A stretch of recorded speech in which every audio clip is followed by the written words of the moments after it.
When I was a boy, I remember we were at a bonfire and lots of families were there, and I kept running up, throwing things into the fire. And my dad said to me, "You know what? There's an old saying that says smoke follows a fool." And after that, I was embarrassed because it seemed wherever I moved around the fire, the smoke followed me. It does. So you change that to smoke follows beauty. Yeah. Dr. Jonathan Tripp in the studio with us. It's 8:34. Better Health with Tripp Family Medicine. Remember, life's too short not to feel good. And today we're going to talk about how perhaps a lot of the smoke in the air could make you maybe feel a little worse and how you can avoid that. We're at 72. Bill Colley with you, and I'm handling the telephones on News Radio 1310 KLIX and newsradio1310.com. So we're dealing with a lot of this. Yesterday afternoon, there was a period I looked out the window when I was home in the middle of the afternoon. It looked like there was a cloudy sky. Yeah, no, in fact, especially towards the end of the evening, if you looked to the west, it looked like dark clouds, almost like thunder clouds. There were some clouds in the sky, but it's mainly smoke. And so what's interesting is we notice it, we smell it. In fact, when it first started happening, about a week or so ago that I noticed, Mhm. I walked out and I thought, well, somebody's barbecuing. And then I thought a little longer and smelled a little longer and realized, no, this is smoke in the air. And then realized, oh, we're in wildfire season. So we've been dealing with this at least for a week or two. And I had the opportunity to go whitewater rafting in a way that I've never done before up on the lower salmon this last week. So, I was on the river for 5 days. And as we approached the Riggins area, there was a 1 day old forest fire right along the roadway. So we got to see up front and close fire coming down the mountain towards the houses, towards the river, helicopters pulling water out of the river, trying to help shut down that fire. But boy, the amount of smoke in that area was tremendous. So that probably, and then on our way back, that fire had not yet been put out. So there was even further down to Horseshoe Bend, it was very heavily smoke covered.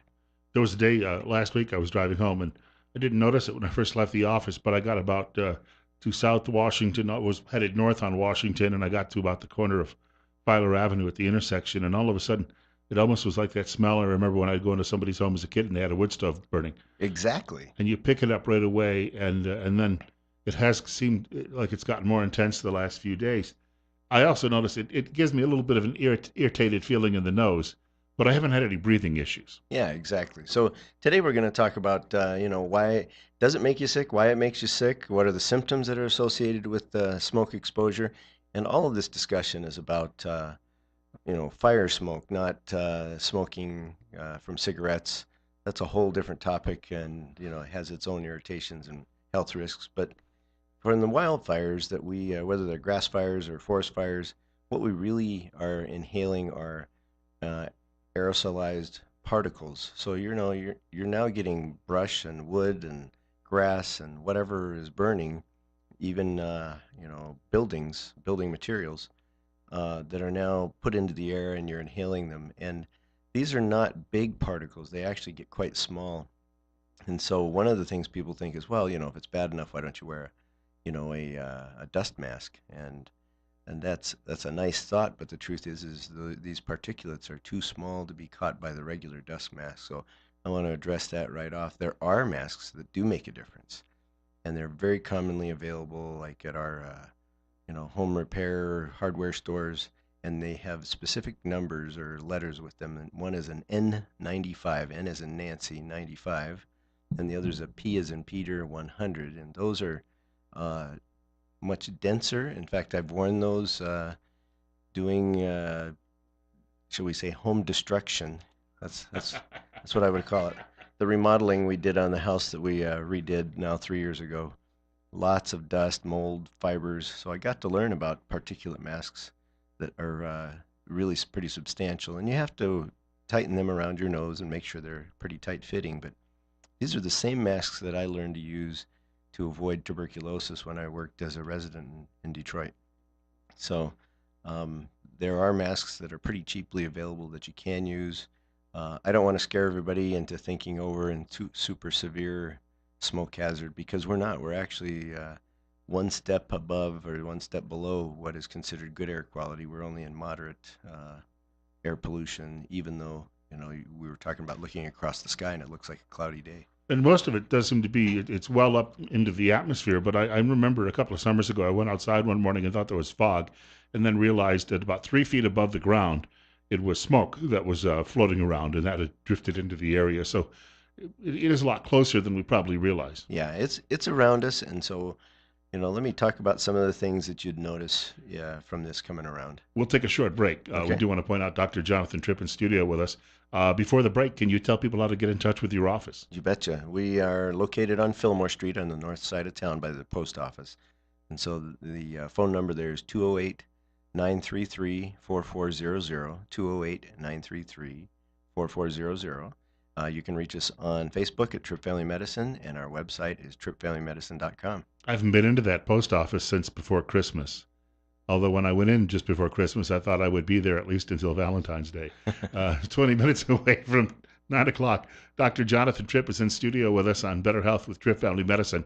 Bill Colley as well on News Radio 1310, KLIX, and newsradio1310.com. We're at 73. Dr. Jonathan Tripp in studio with us. He's here until 9 o'clock this morning. It's 8:42. Better Health with Tripp Family Medicine on News Radio 1310, KLIX, and newsradio1310.com. Bill Colley with you as well. Doctor, I cut you off there because of the break. That's okay. You were going to go into some detail, though, on this when it comes to health reasons and various people and who it impacts. Yeah, kind of the symptoms we're looking for. But first, I got to defend the post office because, I've gone in since Christmas and been able to walk right up to the counter. So Yes, it's a little less busy. plenty of times they're right there and ready to go. So for the postal workers, there's a save. Yeah, let's see why it makes you sick. Well, we talked about the particulates, and you had a interesting story that I was unaware of. That we've got some cattle ranches that have been caught up in these fires, where the fire goes so quickly through the grass or the fields where the cattle are, they can't even come close to getting away. And so, not to make gross things grosser, but you actually have animal particulates in some of the smoke as well. Although I would say that'd be a very small portion of what's in the air. So symptoms associated with smoke exposure. It's an awful lot like catching a chest cold or a head cold. But you can get things as serious as or as light as a sore throat from irritation, runny nose, headache, kind of symptoms similar to a sinus infection, wheezing, a fast heartbeat, or even chest pain or shortness of breath.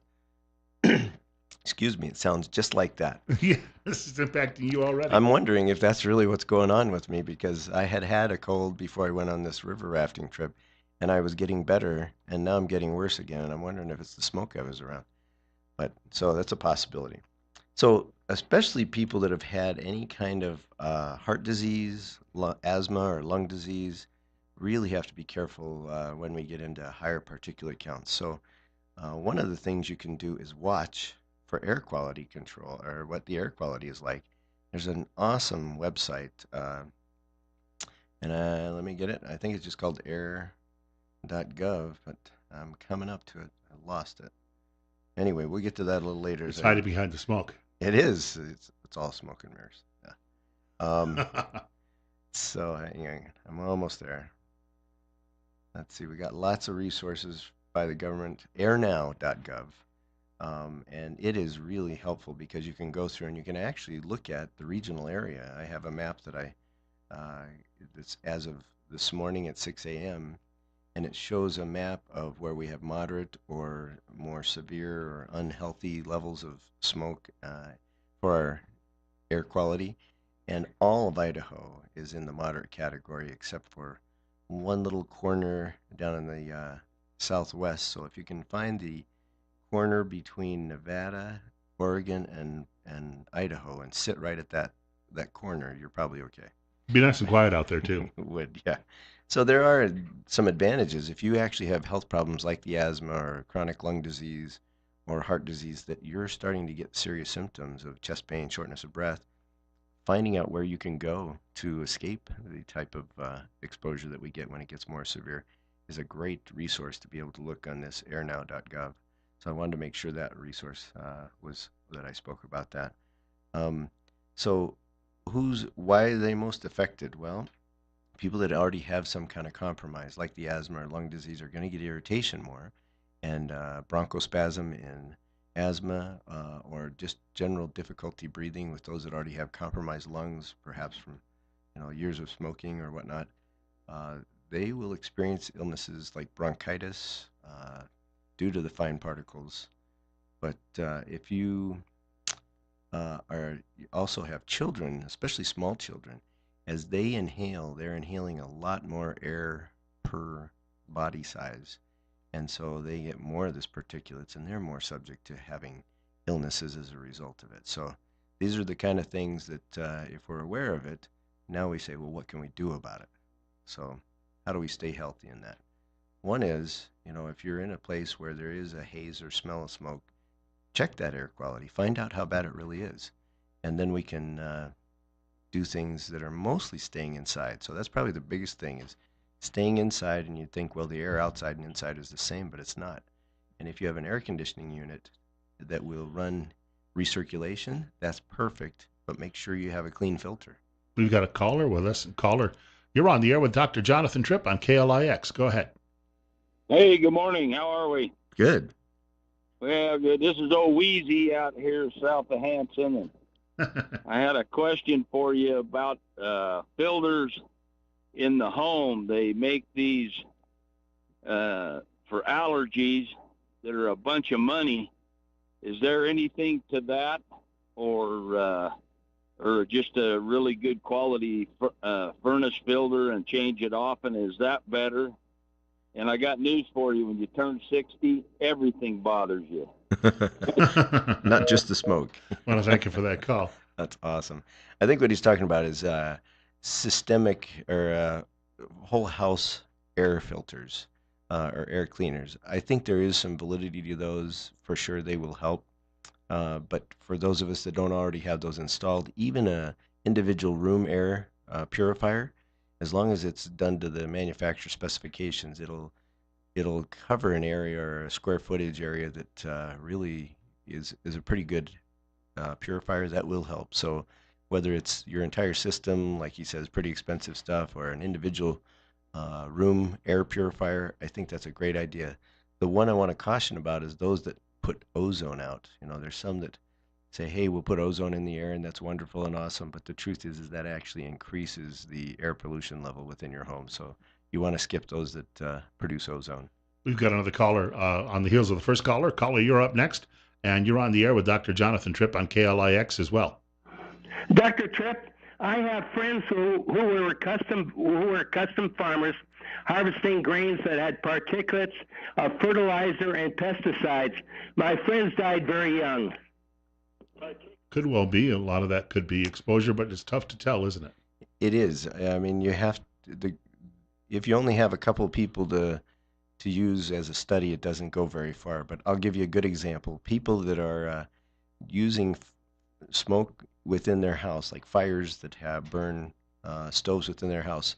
Particular example is Guatemala. It's just characteristic for the mountain people of Guatemala to have an in-house stove without even hardly a flume to go out to get rid of the smoke.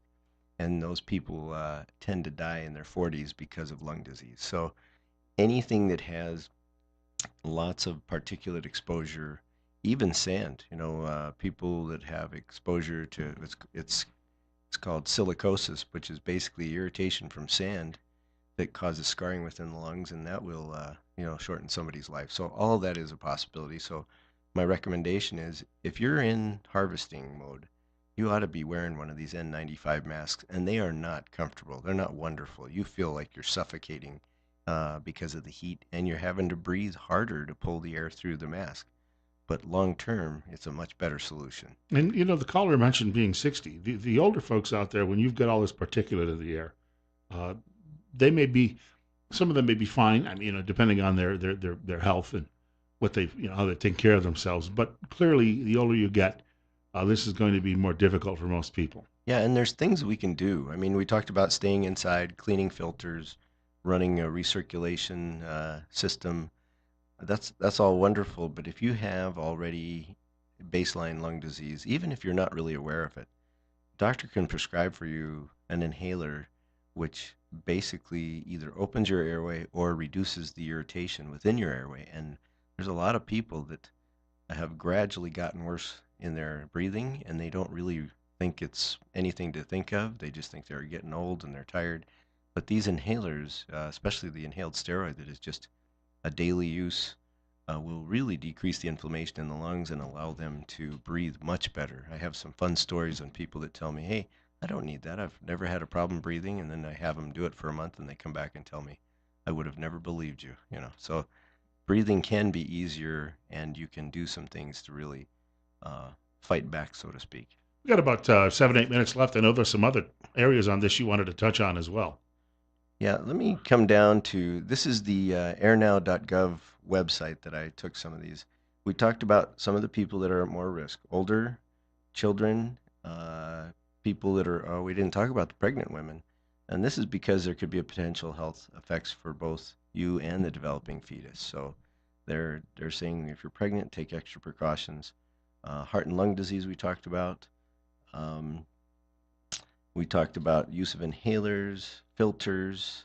Um, and then as far as preparing, anything you can do to allow yourself to stay indoors if you have severe lung disease already, whether it's preparation of food, um, water, that's all good so that you can stay indoors over, several days.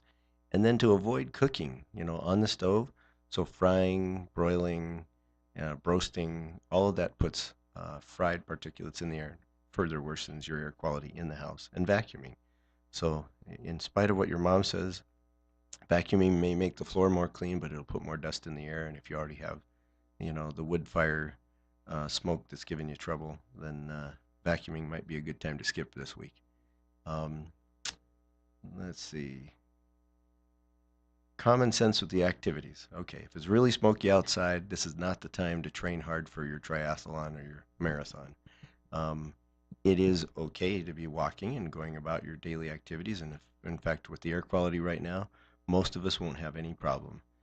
If you have a problem, it's going to be kind of like me. You're fighting a little bit of nasal irritation, throat irritation, and that's probably going to be the end of it. So long term, there's not great health risks for those that are generally healthy. Now, you trained at the gym on the same block where your office is at. Indoors, these gyms that are inside, generally, I'm going to assume that they have a filtration system. So if you can't run outside because of all the smoke, That would be a better position to be you'd able be to better run off inside the gym. Like a gymnasium at a high school, something like that that has an air conditioning system would be a better choice. Cleaner air when you're inside generally. Yeah, generally there's cleaner air that way. It's funny, we talk about air quality, and one of the others we could talk about is water quality. I just got an alert that because of some algae growth and toxins that go with that, Mormon Reservoir and Salmon Falls Creek have been basically, the advice is stay out of them, don't let your pets get in them, and these are toxins that can cause not just a little bit of sick stomach, but they can cause neurological problems and even death. So, pay attention to our South Central Health District and how they give advice in the various waterways. So, You know why there isn't a Catholic reservoir? yeah, We don't do full immersion. Oh, all right. I'm with you. I'm not sure everybody else understood that, but having grown up in a Catholic area, I totally understand You that. Philadelphia, sure. Yeah. When we're talking about all these things combined, and you have a note here that says prepare for fire season if you live in a fire-prone area. When you were just talking about the mask, maybe it's just wise to have something like that in the closet that you bought in the spring, knowing you might need it in July and August. Sure. Yeah, because this is our fire season. And the truth is with the dry weather, the hot weather, it's likely to get worse before it gets better. So if you feel like you're compromised at all, this would be a great time to go find one of those N95 or P100 masks and, practice, see how it feels wearing that. And I was going to say that other things people should be aware of. If you're out, as you pointed out, you were out rafting, know your surroundings, because a firefighter told me a few weeks ago that sometimes these fires can so superheat the ground around them that within a matter of seconds they'll expand, sometimes by a few miles. Oh, no. And I would give everybody just be very cautious with where you're driving, whether it's, motorcycles, ATVs, cars, because just the heat from your exhaust will start a grass fire and those just fly.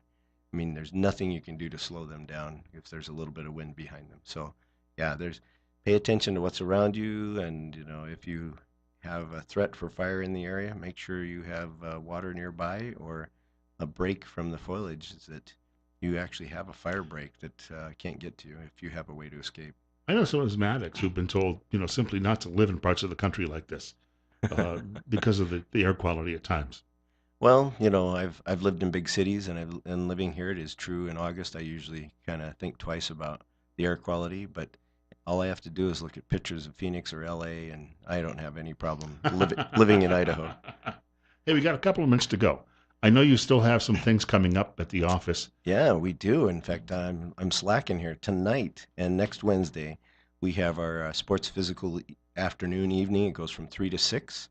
It is walk-ins, and the money that you spend, which is $25, will go back to your teams, back to your schools. And if you have a well child check available through your insurance, we can do it that way. And there's zero out of pocket, and the team still gets money. So this is a fun night. And next Wednesday, wow, we're going to have our Patient Appreciation Day at the same time as we do the sports physicals. And we got a donut truck coming in, so we're going to have a little unhealthy with our typical healthy lifestyles. Once in a while, a little reward. I know you're an ice cream fan. Yeah, so. and by the way, we got to brag about our ice cream. I think, if I got this straight, we got second place in the Rotary Club's Ice Cream Fun Day out of about 30 entries. We were second in our flavor and third in our name, which was Tripp to the North Pole. And we had a Santa Claus theme, and we had the Grinch, and we had Elf that's about 6'5", and we had a lot of participants from our staff. We should point out, occasionally some comfort food does not kill you. No, kind of like a little bit of smoke won't kill you, but a lot will.